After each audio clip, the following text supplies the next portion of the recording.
Okay, I think we are good to go. Hi everyone, good morning and welcome to today's Professional Beauty webinar. AI is here. Are you making the most of it in your beauty business?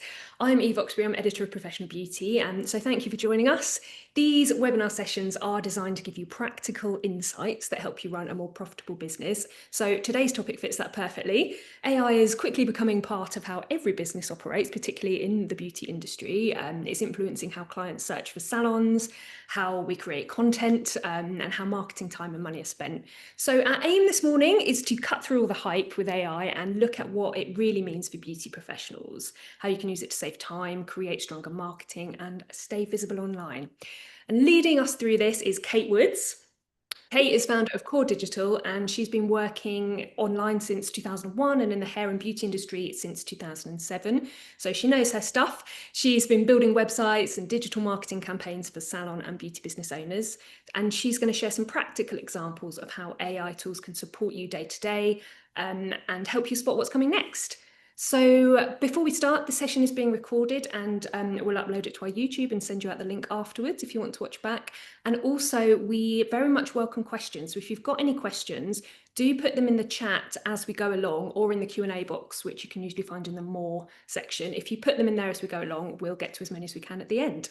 So yeah, I will hand over to Kate to get started. Morning, Eve. Morning, everyone. Thank you for coming and thank you for the lovely intro, Eve. So here goes. I'm actually going to do what you've done and I'm just going to throw it straight over too. And this one is going to take over. Well, hello and welcome to our Using AI to Transform Your Marketing and Grow Your Business talk. Today, we're going to be looking at how AI is transforming how people search for salons. Then we're going to be looking at some time-saving tips and tools that can make your marketing more efficient and more effective. Kate's going to finish by showing you some of the really cool stuff that you can do now with the emerging tech. That'll include telling you how she made me, her AI twin.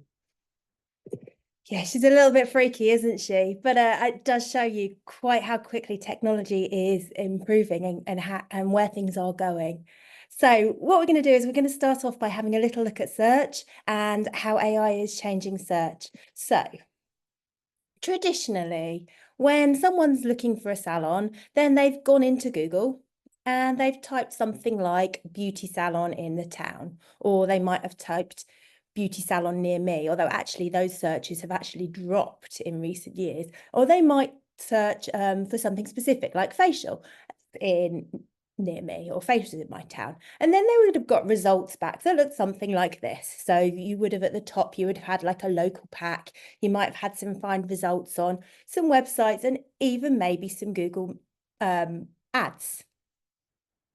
But as technology is evolving, we're getting more and more chatty with Google, and Google is starting to change the rules. Powered by something called Gemini, which is its own AI system. So what's happening now is instead we might go into Google and ask something like, where should I go for a lash lift? So that much more chatty conversational search. And when you ask a conversational search like that, Gemini, which is Google's AI tool, is going to show you results that give a key recommendation. So actually, this is the salon you should go to for that. And it kind of says that in like a almost gospel tone, this is the one. But it will also give some backup ideas. And it will also give some advice on how you should choose that salon. So some questions to ask the salon. And then you might get off on the right here, a few organic results on the right as well. But it's still got more advice to give. So you've got that dive deeper in AI mode button there. And when someone clicks on that, they're then able to ask more questions and be shown more results. So as the example there, so I'd asked for somewhere to go for a lash lift. So then when I dive deeper, I asked the question that what's the difference between a lash lift and an ALVL, which might be the direction that your clients will go in. And then it's just going to keep on prompting that conversation. And you're going to see different results coming up in this side as that process happens. Now, everything I'm showing you here is desktop. Actually, on mobile, that process can happen even faster because you can click that AI mode from that first search. And I've watched my daughter, who's 12 now, use Google, and that's exactly how she uses it straight away now. So this is the direction that things are going in, that much more conversational, chatty, back and forth search. But that's not the only way that things are changing with how we find salons, because increasingly clients are going straight to ChatGPT to ask questions. And lots of people think that ChatGPT is something that people use for business. But here's an interesting stat for you. 70% of ChatGPT usage is personal usage. So rather than going to Google, they might go to ChatGPT to do their research, to find the question, to answer a question. And here's this example. So I've done the same thing. Actually, this is a really nice example because Google and ChatGPT have given the same results. Now, that isn't always the case. But some things to know about how much people are asking questions in ChatGPT. Back in August, 10% of searches happened in ChatGPT. In March, that figure was only 3%, so that you can see quite how quickly that is changing. We're now in an era of asking ChatGPT everything. And it still wants to offer more help. So in October, it launched a browser, and this blows my mind. I've downloaded the browser, and here goes. So it says there, in case you can't read it, I'm afraid it's a hair example, but it says, can you book me a balayage appointment at Harness and Mane Salon? So here goes. I've fast forwarded this just to make it a little bit quicker for you. So this is using ChatGPT's new browser, so which can act as an agent and book directly for me. So what you're going to see, it's going through the process. What's interesting about this is I showed it to my other half, and he was like, well, what's the point in that? It's taking ages. It's just really annoying. Whereas he's someone who does things in single processes. Whereas for someone like me, who's likely to be doing one thing in an AI window, I'm likely to have something else going on the website. I might be cooking dinner as well, or doing 25 things. The idea that something can book it for me directly is well, it's a godsend. And what you're going to see here is it managed to find me an appointment on the day that I wanted, a slot that I wanted, but it got to a point where I now had to log in for it to complete the process. So this is ChatGPT's new browser. Some of the other platforms, so Perplexity also has a browser that can do similar things. And increasingly, you're going to find yourself being encouraged to download different browsers for different reasons. So how does ChatGPT, or Gemini for that matter, decide what to show in the results? So there are several different aspects, just in the same way as Google considers lots of different things, so does AI. But AI tends to take it from a big, broad spectrum. So it wants reviews. And just the thing about reviews, it's not just about having 5-star reviews, and it's not necessarily just about kind of the service, which is what you would have traditionally looked for in Google.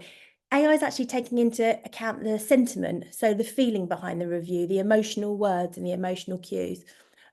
So you're going to want to get reviews, certainly still in Google, but actually you want to get reviews in a cross section across the internet now. So actually you're going to want to have reviews coming through in Facebook again. You're going to want to have them if you've got the marketplace. So making sure you get that spectrum. Industry reputation and awards. So if you are a salon that is known beyond your town and you have a reputation, then actually AI is picking up on that and it's going, right, this is a salon that we should talk about. Breadth of services. So actually, it seems to like salons that offer a spectrum of services. But what's interesting is it also really likes there to be an expert. So that example that I gave you, Ashley Clark, with the beauty salon example. So when I dived a bit deeper into AI to find out the reasons why that had come up, what it specifically liked was that it pulled out an expert who did microneedling and did the skin boosters. And interestingly, they liked that she also did piercing because they felt that this made her an expert in that sort of field, and they liked that. They saw that as important. AI is consistently cross-checking multiple sources. So the sites that rank well tend to perform really well from at least 2 sources. And that usually includes your own website, which needs to be very, very comprehensive. So what do you need to do right now to make sure that you're one of the salons that gets shown? So the first thing is maxing out your Google business profile. So actually, if you haven't done this in a while, invest some time in just making sure that it's fully up to date, that it says what services that you offer, your products. Actually start to, when you do your Instagram posts, perhaps every now and then, make sure you post one of those onto Google as well, so that it's getting that information about you. I would make getting reviews your priority. Now, for years and years and years, I've said Google reviews, Google reviews, Google reviews, and I'm still saying Google reviews. But what I'm also saying now is actually, if you've got people that have already reviewed you on Facebook, on Google, then how can you get them to review you elsewhere? Can you get some reviews on Facebook? Bizarrely, I did a talk like this at Salon International last month, and we did a little bit of a dive into why someone wasn't appearing, and it looked like they needed Yelp reviews. There's not a one-size-fits-all solution, but if you can get a rounded spectrum, then that's increasingly what you want. And that's why I would claim your listings on local directories, because ChatGPT quite often references Yelp and Yelp, and those are the sorts of things that you probably did years ago when you first opened your business and haven't looked at them again. So it's just worth checking that those are still up to date, and that they've got the things that you do now, and they show you in your best light. And then have a well-built website. Increasingly, like DIY sites are becoming much, much harder to rank with. Sorry. So staying with that well-built website, you would want to have individual pages on it for your main treatments and your high-value treatments, and make sure that those have real descriptions, kind of talking about who the treatment is for, how it's going to work, how it's going to help. And I love FAQs, but that's on the next slide.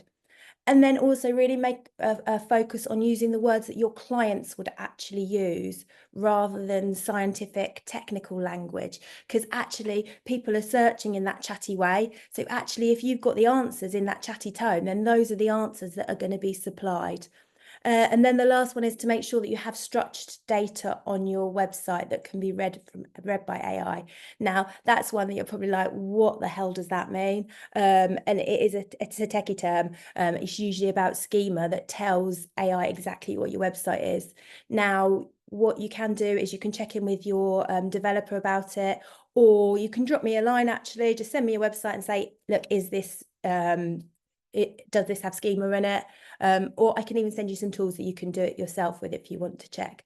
So those are the things that I absolutely would make an effort to do, make those your priorities.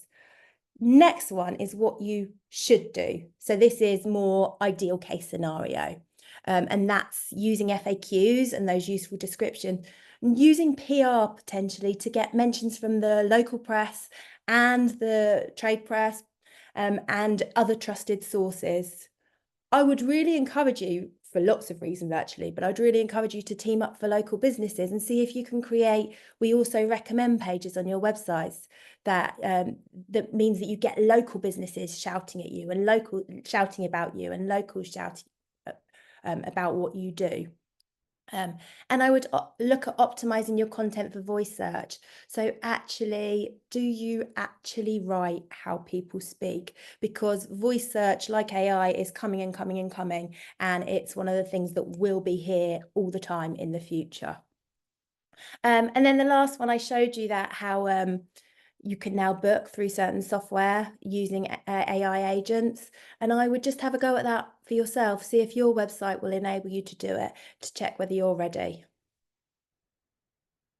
So what could you do? Let's be honest, none of us ever have the time or the energy to do all of the things that we could potentially be doing.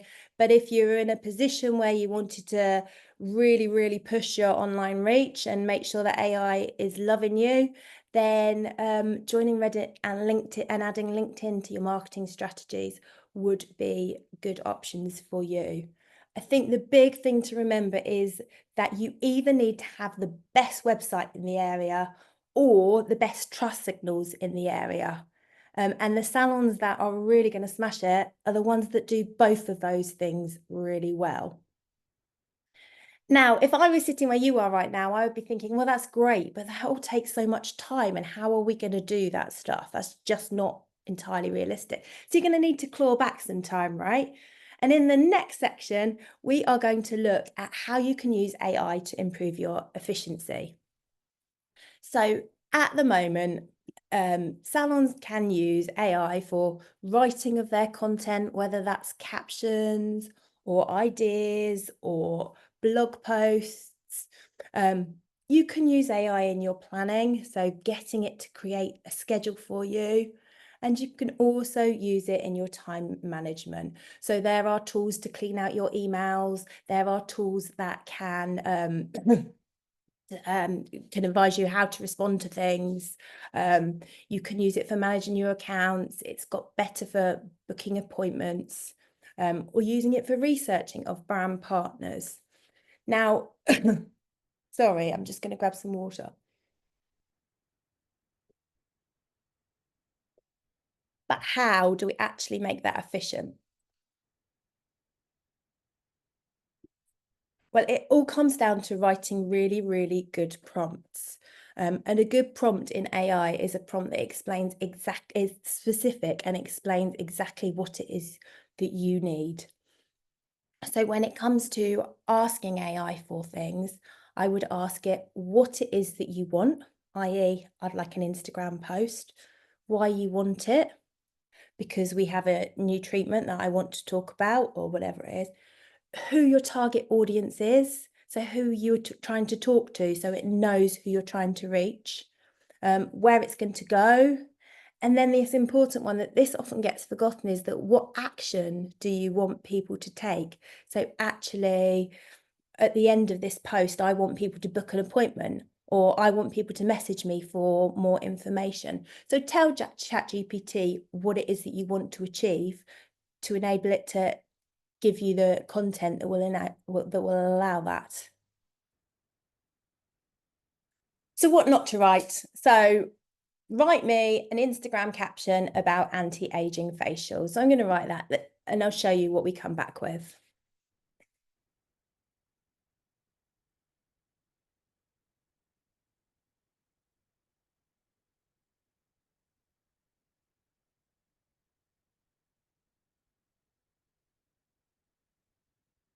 So it's okay. You can't stop time, but you can slow the signs of it. Our anti-aging facials is designed to do more than just make your skin glow for a day. They stimulate collagen, boost elasticity, and help soften the lines and tell the story of your life. But no, don't need to shout about it, because aging is natural. Looking tired doesn't have to be. Book your facial and feel the difference. Yeah, I think that's okay. But do any of us really want okay? So how could we have made that work better? So what I would ask for instead is something like this. Write me a confident and reassuring post about helping clients feel good in their skin. Focus on how the anti-aging results and how it makes people feel. Encourage people to book a consultation to find the right facial for their skin goals. And let's play this here.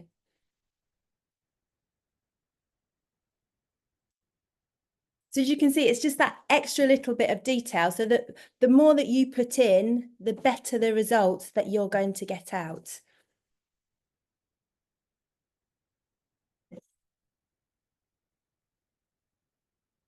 So it said here, you know that feeling when you catch yourself in the mirror and think, wow, my skin actually feels good today. That's what I want for every single client who walks through my door. So that's that emotional connection it's gone for straight away. And then it's got some other information. So my facials aren't just about softening lines or firming the skin, though they'll absolutely do that. They're about giving back that quiet confidence that comes from within. Now, I think this is nice. As you can see, it's a massive improvement on the first one. But what I actually went on to say to it was like, I don't love this. Give me some more examples. And then it came out with this instead. I see it all the time. That moment when a client looks in the mirror and says, oh, wow, I actually look rested. It's not just about smoothing lines or tightening the skin. It's about feeling confident again, feeling fresh and feeling like you. So actually, the way I got to that was I said, actually, I don't love this. Can you try again? And don't be afraid with AI to ask it to try again, because it doesn't always get it right. So one of the challenges with AI is that sometimes it can make you sound a little bit robotic. And certainly I use LinkedIn quite a lot, and I now just go through my feed just like AI, AI, AI. It can be quite frustrating. But you don't want to sound like AI. You want to sound like your salon.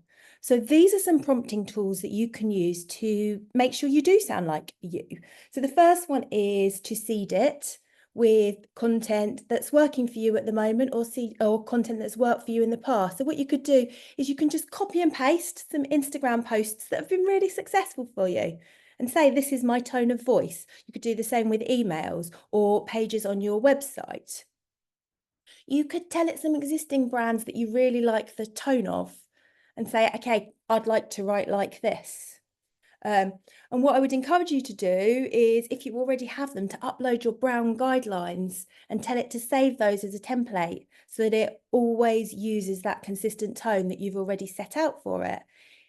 If not, you can actually work that in reverse. So you can have given it those two pieces of information that are above, and then you could say to it, great, now turn this into a cheat sheet of my tone, call it the My Salon tone, and then you can download that so you can give it to anyone that's working on your business so that they can then upload it. And so when they create content, so they can then add it and say, make sure it sounds like this. So you've got those guidelines in place. Something else you can do is chat to it to get it used to your tone. The best AI tool I've found for talking to text is Whisperflow, which is fantastic and does a free trial. So if you're someone that finds writing difficult and would like to use a talking tool more, try Whisperflow. It's really, really good. But the biggie to avoid sounding like a robot is to always read it back and edit it before you post. So don't just copy and paste it. Have a read, check, does that sound like me? Make the changes that need to be made to ensure that it is your tone of voice before you post. So these for me are some of the telltale signs that I always say, you might as well just say that ChatGPT wrote this. No fluff, it loves that phrase. Empower, elevate, transform, revolutionize. I'm not telling you to never ever use these words. I'm just telling you that if you overuse these words, it's going to feel like AI's written your content. Glow up is a biggie, which sometimes it makes sense to use glow up because it's if that's what you're doing and if that's the right tone for you. But it's one that ChatGPT quite likes to use a lot, and it loves jargon, loves saying jargon, which again, sometimes that's the right word to use, but overused, it suddenly becomes AI. There's the big long dash, which is a telltale sign, and that's quite an easy one. You can even tell AI, look, I don't like the long dash. Please, can you replace all of those?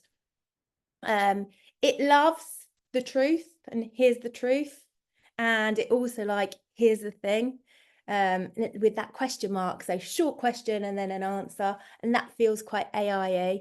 And then this last one, on in isolation, you might read this and be like, oh yeah, that's fine. It's not just skincare, it's confidence that glows from within every single day. That's fine. The bit about it is it's this pattern. It's called the 3-beat pattern. It's da-dum, da-dum, da-dum, da-dum, da-dum, da-dum. And when you have lots of content like that, suddenly your marketing is going to feel like it's been created by AI. So that's something to avoid. Eve, just quickly while I'm grabbing some water, are there any questions that have come in so far that would make sense for us to answer to? Yes, we had a question pop up when you were talking about, I think it was when you were talking about writing Instagram captions or basically doing prompts. Just hang on, get my video here. Here I am. Doing prompts for AI. We had a question, can you put all the prompts in one go, or is there a limit? Yeah, you absolutely can put them in all in one go. Actually, I did something like this with you, didn't I? Where I said, right, what I want you to now do is I'd like you to create me an Instagram post that looks like this. I'd also like you to turn this into a LinkedIn post. I'd also like you to turn that into such and such, and gave it stages of each of the different things that I wanted. So yeah, actually, as you get better at it, you can get multiple things out of it. The one thing I would say is it's easier then for it to go off on like a random tangent, and you'll suddenly find that it's forgotten something you were talking about, and something that you feel like was really crucial to the end result is suddenly missing. So the more that you put in, there is more of the risk of things disappearing. But no, absolutely. And in a second, I'm going to show you how I would use it to plan my content. So how I'd use it to plan a schedule for one of my clients, and that is using it for lots of different things at the same time. Yeah. No, I think certainly from using it and from doing it with you, I think it does seem to be that, you put something in and then you refine it rather than putting everything in at once, because you're gonna need to refine it as you go on until it's got it down to getting it right first time. And we have had another question, which was what is schema and how do we use it? I know that's a term, it's a huge term for a lot of people that haven't ever kind of come across it before. Can you kind of break it down? Yeah, well, yes and no. So it's markup, it's code that goes in the back of your website, and it's the way that AI language learning models, LLMs, are reading websites. So it just kind of says, this is what this is about. There's lots of different schemas for different things. So for example, there's local business schema, which your salon would want to have in it. But there are things like an FAQ schema that is useful for if you want to have sort of those sorts of answers coming in. So it's techie code, to be honest. I would ask your developer about it. And as I said, you can just send me a link to your website and I can put it in a tool and say to you, yes, you do, or no, you don't. And it's something that you can do it yourself. It's especially if you have a site like a WordPress site, there are tools that can guide you through it to add it yourself. Excellent. There's a couple more questions. I don't know if you want to carry on with. Shall I carry on and You then carry we'll on and we'll come back. Yeah. Okay, perfect. All right. So using AI to plan a schedule. So this actually exactly covers that question that we were just talking about can you do lots of things at once? So if I was using AI to plan a schedule for my client, I would say, how long do I want the schedule to be? So 8 weeks, 12 weeks. Who's it for? Who am I looking to attract? Who's my ideal client? The types of content that I want. So actually, I'd like to cover these topics. The type of emotional feeling I'd like to get from my client, from the people who see the content. So actually, I'd like it to be educational content. I'd like it to be entertaining content. The formats that you want it to be. So actually, I'd like it to be stories for every day, or I'd like reels.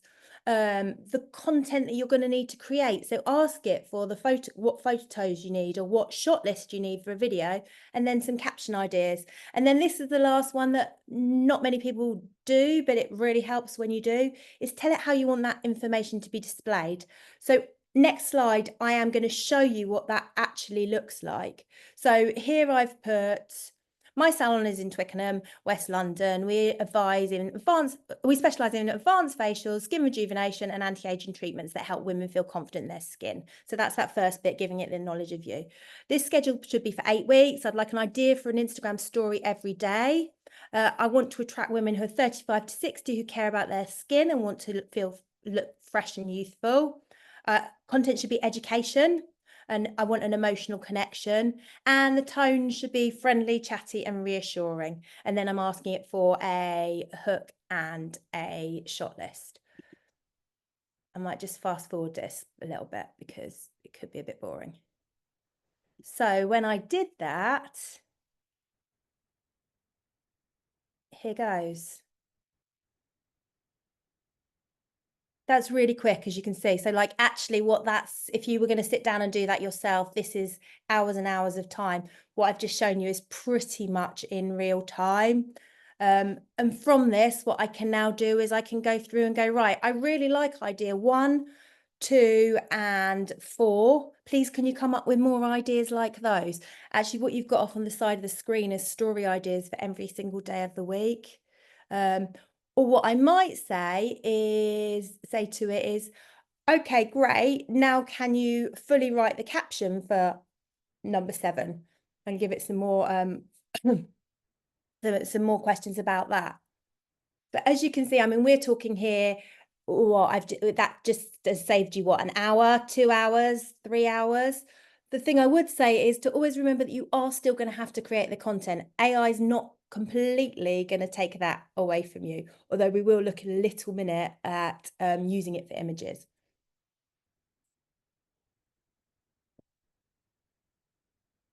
So other ways you can use ChatGPT to help you, you could say to it, this is one of my favorites actually, give me 25 genuine questions that my clients might have about something you want to promote, something you're launching or whatever. And then you can work out how to answer those questions and create content around it. Brainstorm angles for promotions just by telling it what you want to achieve. So Black Friday's coming up. I want to sell more gift vouchers. How can I do it? Give me 10 ideas of how I could do that kind of a post. Talk about the tone. So if it comes away and it doesn't sound the way you wanted to say to it, look, make this sound more like it's me talking to my client. The next thing to do is to think about using it to repurpose things. So actually, it takes time to create Instagram posts and TikTok. So actually, where else can they go? Can that be translated into an email to send to your clients? Or can you make it into a LinkedIn post or something for your website? This is a really good one that I love. Give me a caption for this photo or video. So if you've shot something or you've taken a picture of something, then just upload that to AI. And when I say upload, that sounds like it's really technical. Click on the plus button, and when it says click file, click on the file and put it up on there. And just say, please, can you write me a caption about this photo or video? And it's going to produce that. And I just mentioned this before. I love this post. Please, can you give me 5 ideas that use something in the same way? So this is something that I've used previously with, I find humor really difficult on social media. I think there's a really hard line to find. And I've come across a couple of posts that are like, yes, that's it. Or especially with beauty, that's it. That's the line that I want. So actually uploaded those and said, can you come up with ideas that use humor in the same way? And that worked for me really well. It's something you could try. I mean, it might be that it's something different that your response that you want to get is, but it's the same principle. So using AI for words is becoming so easy and so prevalent. For images, some of the tools are phenomenal now, but it does take a lot more work and a lot more effort to get to where you want to be or to get the end result that you want. So I'm going to show you a few different tools that I've used to create some things here. So starting with this one. So this one was actually created in ChatGPT, and the prompt that I gave it was, please create a flat lay of luxury skincare products arranged on a soft ivory towel with hints of gold. Told it the products that I wanted to include, and it went away and it came back with something a bit like this, but this certainly wasn't the product that it included. So I was like, that's not what I want. So at that stage, I went into Google, found the product that I wanted and added that to it. So I and said, this is the product that I want to include, at which stage it came back to me with a new version of it. This actually is version 3 or version 4. One of the challenges with using AI for imagery is, even though you say, right, this is really good, but please can you swap this product for this product, what it will do is it will swap this product for this product, but then it will also move that and that around. And that can be really frustrating, because quite often you just want to go back to that first version. You just want it to swap the photo. What I would say about this, I've got no problem with using flat lays in this way. If you find it difficult to make time to shoot them, or if you find it hard creatively to do that, you could do this sort of for themes. So around the best product for something, or around your Christmas retail packs, or something like that. And for using it like this, I don't think that there are ethical issues attached. Some people may disagree. There are certainly some things that we'll look at later that perhaps there are. So we can also use it to animate images. So I used Midjourney for this. Midjourney is a tool that costs about £13 a month, and it is incredible. So I can upload content into it, and it can create either images or videos. Why I say it's incredible is when you go into it, there's like a big explore panel, and if you see anything that catches your eye and you click on it, it will tell you the exact prompts that people used to create it. What I've used here is I was sent, this is some images that were supplied to one of my clients by one of their businesses that they work with. And I did this as an experiment, really. Actually, could I animate these? And I use this prompt. Here is an image of a bag, and here's some images of some products. I'd like the products to be dropped into the bag one at a time. At the end, all 4 products should be in the bag. Now, watch carefully, because you'll see that there are some bits where it's a little bit off, but it's not bad. So if you look at the hand cream on the right at the moment. Now, this technology is improving. Would I be comfortable using that right now? Maybe. Can I see a place in the near future where I'm comfortable using that? Or a slightly better, a slightly more refined version of that? Absolutely. So, and this is creating videos. So I've done this in Canva. So if any of you are already paying for Canva, then Canva's got a whole suite of really good AI tools in it. Just going to read the prompt to you, just in case you can't, if you're on a phone or something. So it just basically says, I uploaded some image of the salon, and I want to create a split screen video. The settings are salon reception, blah, blah, blah. On the left, show the salon client walking into the salon. She's about 35, looks rushed and slightly stressed. On the right, show the same woman leaving the salon. She now looks relaxed, glowing and confident. And then I've told it what sort of lighting I want. So kind of like when we spoke earlier about, like, the more you put in, the better the results you get out when it comes to words. It's definitely the same with images and videos, but it's also a little bit more hit and miss, as I'm going to show you right now.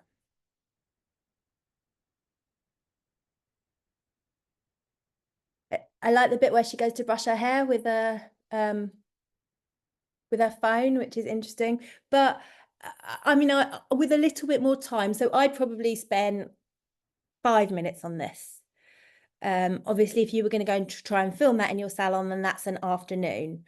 If I'd spent another 10, 15 minutes on this, obviously it's going to have become more polished and more refined. And like everything, the more you do it, the more it's going to improve.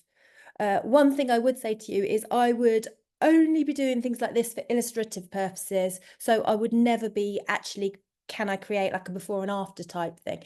She's got a healthy glow. I'm not trying to give her, this is a service that she's had. So before and after, this is definitely a no-no. Eve, this is probably a little bit of a break before I go into the next stuff. So again, are there any questions that feel relevant to this section that would be useful to answer right now? Yeah, there's been lots of questions popping up as we go along. in the Q&A box as well as the chat, which is great. Someone has asked, do you recommend one AI platform more than the others for creating imagery, e.g. Gemini over ChatGPT? Okay, so for to be honest, they've all got strengths and weaknesses. ChatGPT's kind of got first mover status, and it's the one that most people are using. And it does everything pretty well. Claude actually writes a bit more gently, a bit more refined. It's much harder to spot that it's AI than it is with ChatGPT. If you use Gmail, a paid for Gmail account, like the Google Workspace, then you actually probably already have access to paid for Gemini. So that's one that makes sense for you to use. So I think it's a case of finding the one that works for you. That they've all got little strengths and weaknesses. So finding one. But I wouldn't panic about actually, oh, I'm using the wrong one. So that's when it comes to the word side of things. In terms of images, I think Midjourney is excellent, and it's around about £15 a month. In fact, I think it might be $15 a month. I say I think it's excellent, but I have just cancelled my subscription. So how excellent do I think it is probably another question. But Canva gives you another string to your Canva tools, really. And Canva's one, and I know a lot of salons will already be using, so it might be Exactly. Yeah.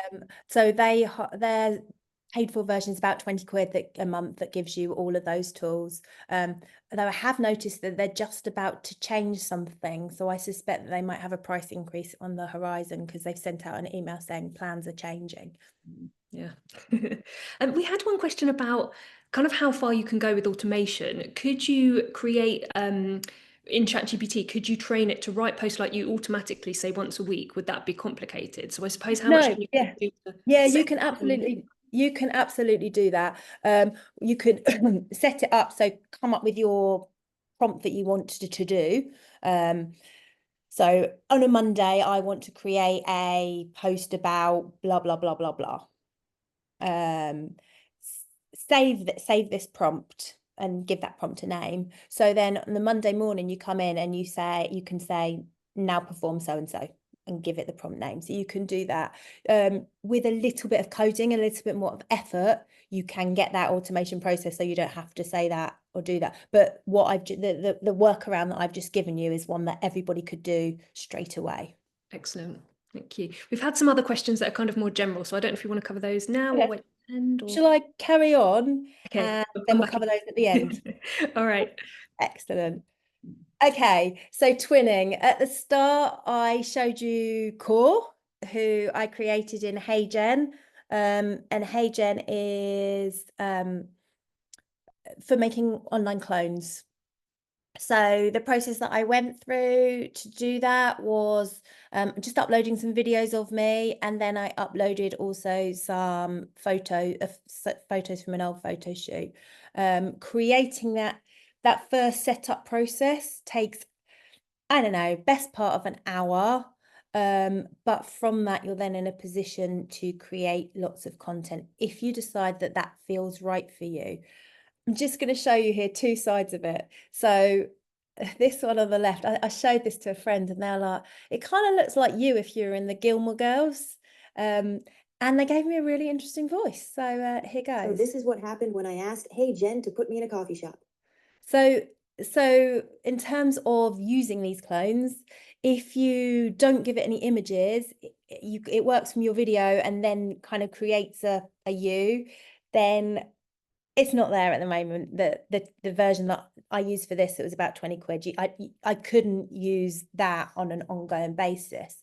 But what I could do, and what I can see working for salons, specifically ones who find regular content difficult or find it frustrating or don't like to get in front of the camera, is doing something more like this. So this is just using an image of me that I uploaded, and then a video which came from HeyGen in the background.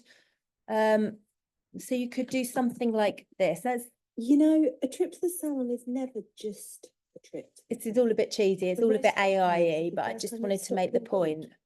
It's the moment for you to exhale, switch off, and remember what it feels like to be looked after, not just needed. That's what makes what we do so special. Yep, it's about the results, the glowing skin, and feeling put together. But it's also about giving you the space to feel human again. So yeah, as you can see, so actually what you could do is you could, in about half an hour, create a big bank of content that is a background image and you talking to people through the treatment, or you talking people through the results or whatever.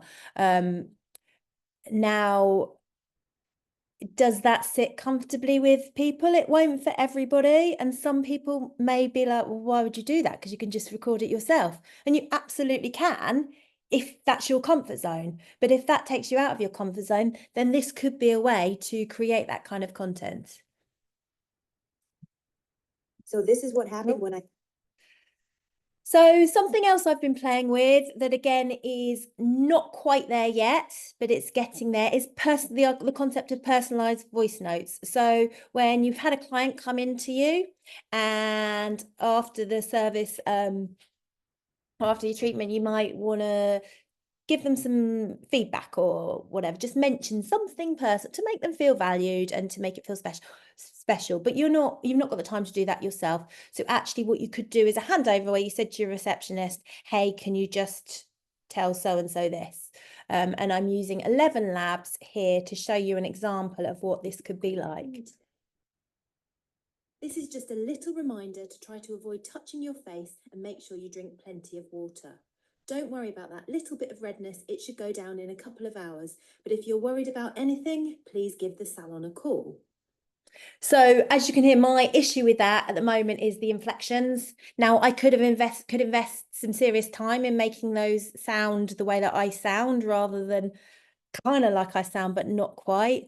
But it's not quite there yet, but it's very nearby. But the way that I see that working is actually after an appointment, just sending someone a WhatsApp, or getting your receptionist rather to send the WhatsApp that just shares that little personalized message or some aftercare advice. And I think that can kind of, you can see how that would develop into a really nice service. Great to see you. So virtual receptionists there's some software that does this now, that does things like 24/7 call answering, booking and rescheduling, cancelling appointments by voice, FAQs, and some of that's on your website or can be done in other ways, and qualifying leads. And then also someone asked about the automation, didn't they, earlier? So we can automate all those follow-ups and reminders and your recall. Now, actually, this software is progressing really, really fast and is in pretty good shape.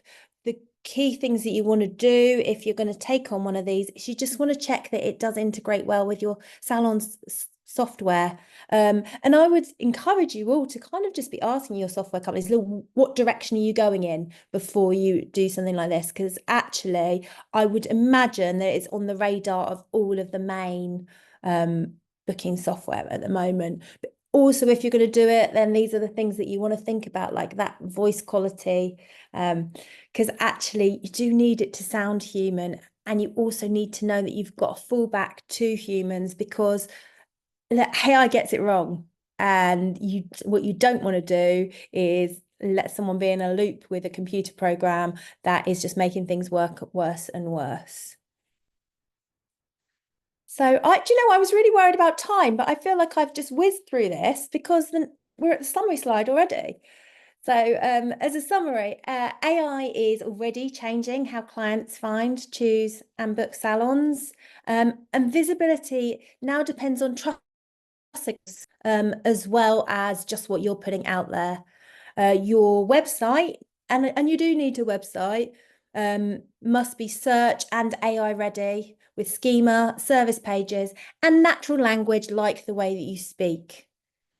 To make time to do those things, use AI tools to save time, from content and planning to managing bookings and replying to people. But what you do want to do, and I think this is a really easy one actually for beauty salons, because I think it's just what you do best. Remember to focus on maintaining the emotional connection and the human touch and feel that is what you do so well.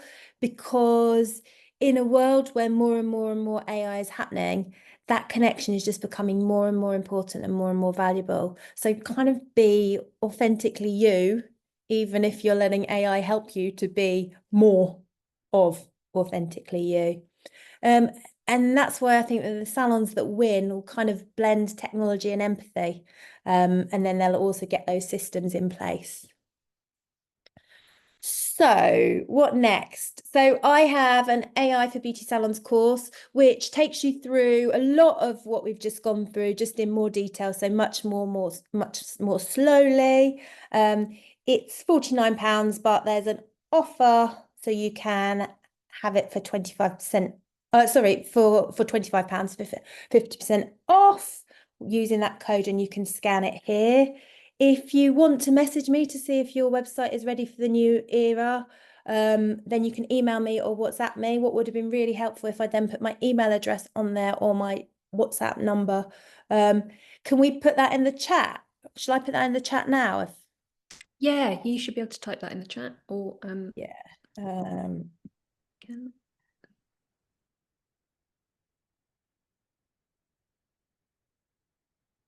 Or and actually, yeah, there we go. So if I pop those there, so yeah, if you want to, and literally, if you just send me your email address or even actually whatever, or I can WhatsApp just to reply to you, and your salon website URL, and I'll come back to you. You could book a complimentary clarity call, so a 30-minute call, just to kind of get clear on an aspect of your marketing, or get clear on how you can use AI specifically. We could kind of handhold you through some of those processes. And also, alternatively, you can just follow me on LinkedIn, where I give practical updates and kind of latest updates of what's happening in this kind of space. So hopefully you found this really, really useful. And over to you with any more questions that we have. Amazing. Thank you, Kate. That was really, really good. I think lots of people were putting in the comments just this is so detailed and such useful information. So as well as questions, you've had lots of very positive feedback. So thank you. That's been really, really useful. And as we said, we have been recording this and we will put it up on our YouTube if anyone wants to watch it back, and also send you a link to that. We have had more questions as we go along. Actually, someone's commented, I've used ChatGPT for a lot of posters, but it's terrible at making spelling mistakes.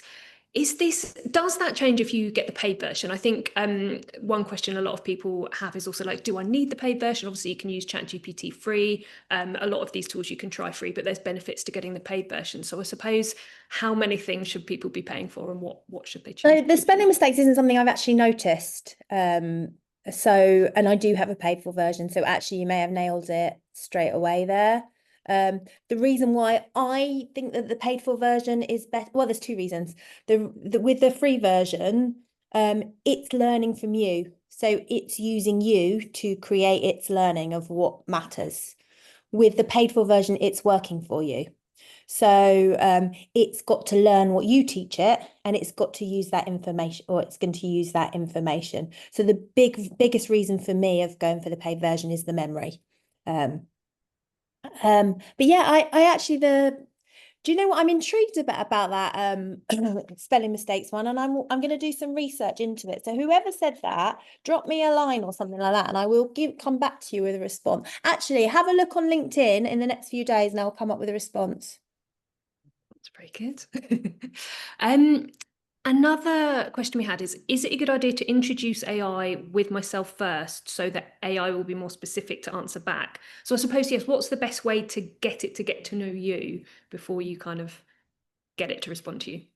Do you know what I would do? So when you first start, it doesn't matter if it's when you first start to use it. It could, if you're already using, you can do it. Just sit down, and this is where whisper flow can be really good, actually. So actually have a chat and just tell it about, right, I'm so and so, blah blah blah, a little bit about you and what you do, and then tell it about your business, blah blah blah blah blah blah blah blah blah. Tell it who your clients are, and as I say, actually doing this text to speak can be really good. And then kind of say, right, these are my goals.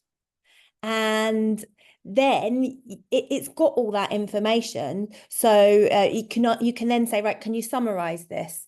And what you can do when you summarize, when you get it to do that, you can, if you write the words printer's canvas, then it will create like a sheet, that's like a cheat sheet, and you can download it. So you've always got those. So if you feel like it's going off topic or off tone, then you can load that back up and say, hey, remember this, can we get back to that? Yeah. So And you that's a can, really good way to do oh, it. I was going to So say, you can also ask it to avoid all those typical ChatGPT things it does that you mentioned earlier, like say, always remember never to put in the long dashes and that kind of thing, can you? yeah, exactly. Although I have noticed, I mean, I've probably told ChatGPT about 100 times not to use the word jargon because I hate it. Um, but yeah, it doesn't 100% do as it's told. And also, just on that, one of the things to be aware of with it is ChatGPT is a little bit like, the apprentice that comes in and they are really, really desperate to please. So you ask them to do something and then they go away and do it, even though they don't know how to do it. And then you're like, oh, God, why didn't you just tell me you didn't know how to do it? Because AI Absolutely. is like that. So it's going to find a way to do it, to do what you've asked, even if it actually doesn't have the capability to do as you've asked. So Yeah. that's something to consider. And something else that didn't come up during this, which I'm not sure why it didn't, because I should have mentioned it, was AI hallucinations, which is where it makes things up. Now, for beauty professionals, I feel like what that means is you really want to check if it gives you any technical content, you really want to check that that's factually accurate, because actually it could end up giving incorrect information about a treatment, and you don't want that. Definitely. I've heard it said, probably with you, that you kind of need to treat it like an inexperienced intern rather than an actual member of your team. You have to check everything. You have to check its work. You can't just set it up and rely on everything being perfect. No, absolutely. But then the flip side of that is you can also use it for, as a senior person as well, to bounce ideas off, or for, okay, Yeah, so this yeah. is what I want. What are ideas that could work for this? Or so don't just assume that you've got the answers. You can use AI to give you the answer. So it really does feel like it's like operating here and operating here, and you're kind of a middleman. Absolutely. And we've got a couple of other questions. We're getting tight on time, but somebody has asked, what's the best combination of using AI and human-made content? I suppose, is there a limit to how much you use it and how much you need to do things yourself? I don't think that there's an answer to that. I think it's what's comfortable for you. So actually, if you're really good at making videos, make videos, uh, or film videos. If you're good at taking photos, take photos. If what I would say is, one of the things that I've noticed loads with beauty salons is that they tend to not put captions on their posts, or put very, very brief captions on. So actually, if words is your thing and you find that really difficult, or find the concept of writing captions hard, then actually create the visuals and then get AI to do the. So you've got to find the balance that makes sense with your skill set, really. That's a great answer. Yeah, make it work for you rather than fitting around it, definitely. Mm. And just maybe one final question. What kind of content could I make on Canva using AI? I create a lot of infographics, but people tend to engage more with reels and images. So I suppose, yeah, what are the kind of best things you can Coming use Canva back for? to, actually, I've got a few. This is a bit of a plug, but I've got a few Canva tools that I've used in my course, if that's something you want to look at. But going back, so that video that we had with the side by side, that was created in Canva. So actually, with prompt, it's a little bit of a, if you can imagine it, you can create it. But what I would say is Canva's AI, it does take a little bit more work. So and as an example, something that I really wanted to do was, I had uploaded a picture of a bed. And what I wanted to do was to have a client on it. So I had a picture of a client and I had a picture of the bed. And what I ended up with was the bed and her face. And a bit like, oh, really stretched face. Fun The whole of the bed. But I I think with a bit work, with a bit more work, I could probably have got there. I'm not the most patient person, so that for me was like I give up here. But it's a case of using the prompting. Mid-Journey I find much nicer for creating visuals. Excellent. I think that's probably all we've got time for. So thank you so much, Kate. It's been so interesting. Pleasure. We've had tons of comments. And as I say, we are going to upload this. You've got Kate's email in the chat, but we'll put that also, well, I don't know, we'll ask you. We'll put it on. We're going to upload this to YouTube. So we can kind of follow up with everyone who signed up to the webinar and send a link and send Kate's email so that you've got that. But thank you all for joining. And thank you so much, Kate. It's been so useful to hear your views and your Everyone, insights. that was really fun. Thanks, everyone. We'll see you soon.